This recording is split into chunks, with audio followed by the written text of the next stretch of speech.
majd megtalál.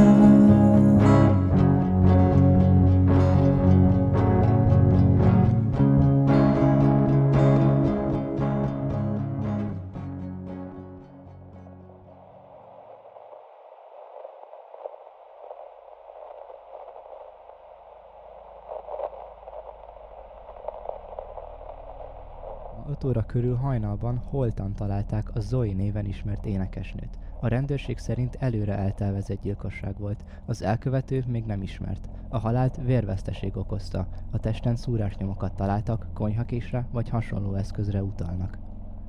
Az énekesnő pontosan 4 nap múlva ünnepelte volna a 28. születésnapját. Szólókarrierje 23 évesen indult. Idén a Fehér Zaj című albuma szélesebb körben felkeltette a kritikusok és a rajongók figyelmét.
Zuhogó esőben álltam a gyerekkori házunk előtt az utcán.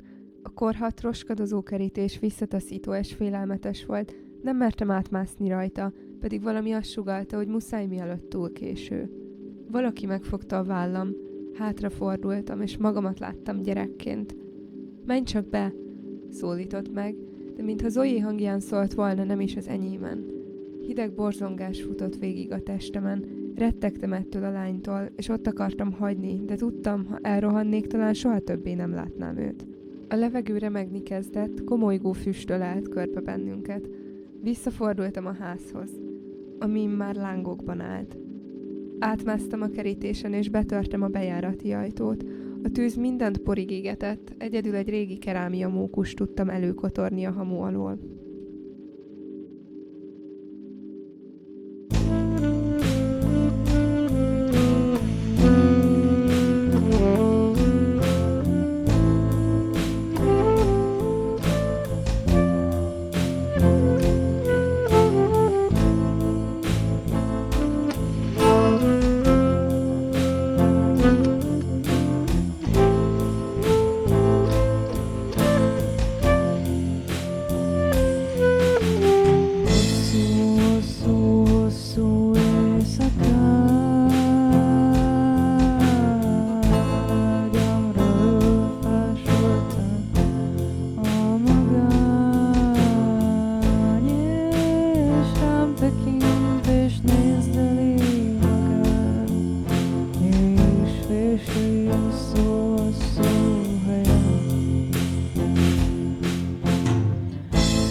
sem különböznek egymástól, mint a forradalmak.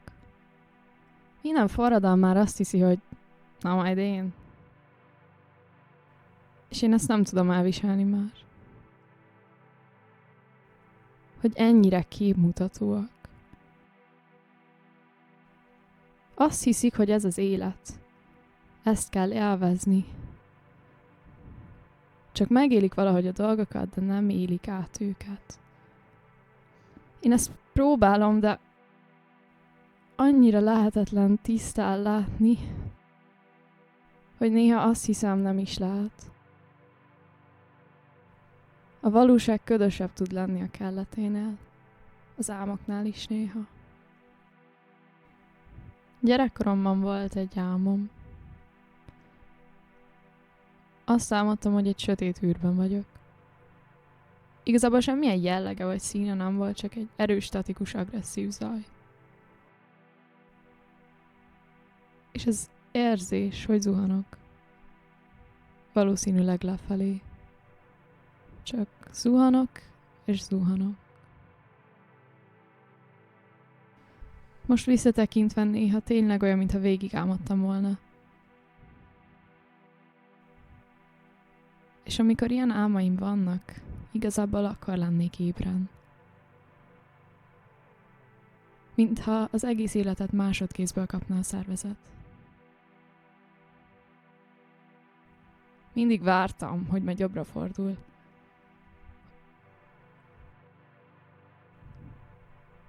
Hogy az örökké vándorló üstökösök végre a pályára térnek, és érteni fogok mindent.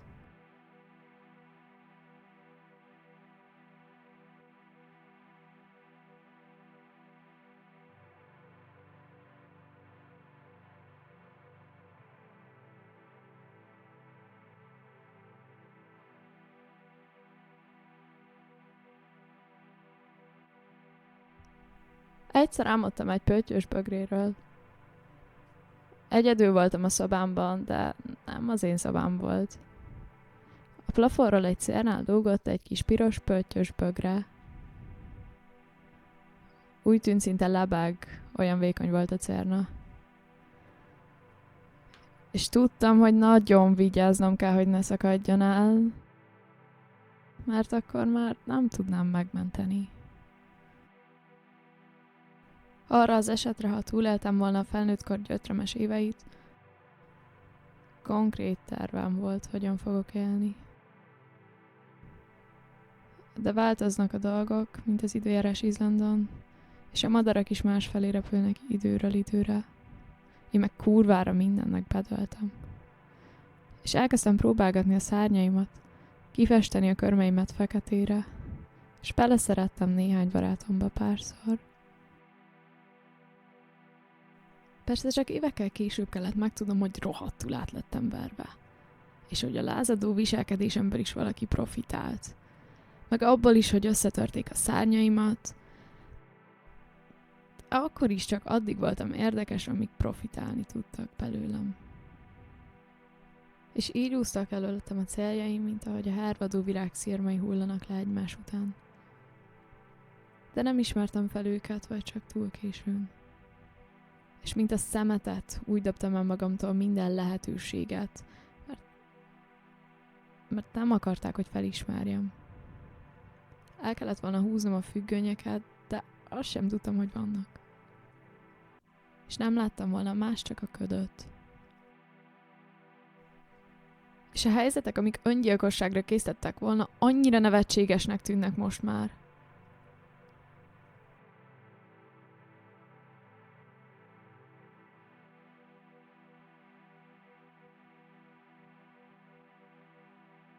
Ha utólag meg tudnám változtatni a dolgokat, most azt tűnik az egyetlen lehetséges jó kimenetelnek. Ha nem hagyom, hogy elvegyék tőlem a pöttyös bögrét, életbe hagyják a madaraimat, és nem sorolom be magam önkéntes kasztokba, nem hűlt volna ki ennyire a szívem, és tudnék szeretni. Egyszer volt egy álmom évekkel később. Olyan sűrű köd volt a szobámban, hogy a falakig sem láttam el. Valahogy elbotorkáltam az ablakig, elhúztam a függönyöket, és azt láttam, hogy 2 méter magasan folyt az árvíz, elsodorva mindent, és fel akartam ébredni. Látni akartam végre, mi van körülöttem, mi értelme van a dolgoknak, merre forog a kis világom. És lehet, hogy valójában mindannyian elveszetten sodródunk egy sötét űrben, magányosan és kiszolgáltatottan. Ezek után képesek abból profitálni, hogy éhezem, nem tudok aludni és fáj a fejem. Pedig lényegében nem különbözöm a többiektől. Csak csontok és hús vagyok, mint bárki más. Olyan hús, amit megeszünk, mint az állatokat. És vannak szépek és csúnyák, vonzóak és visszataszítóak, de ha körbenézem, minden, amit látsz, csak hús és csontok. És azt kérdezem, mégis mi tartja össze a testem? Amikor a kezemre néztem, és csak egy darab húst láttam, lüktető kis csatornákkal átfűzve. De talán, ha megmozdultam, elszakadtak az ereim, az inak lepattantak a csontokról, az izmok összerándultak, a csontok ripityára törtek, és belőlem csak egy tócsa maradt, amit a gravitáció hagyott maga után. És ez miben különbözne attól, ami eddig voltam?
Milyen nehéz. Mi van benne? Volt egyszer egy lány.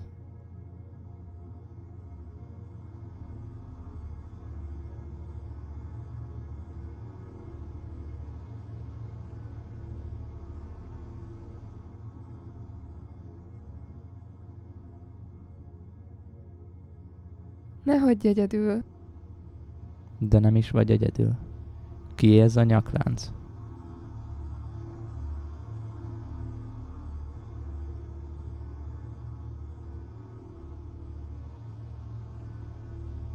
Aki a sötét éjszaka és a néhai álmok.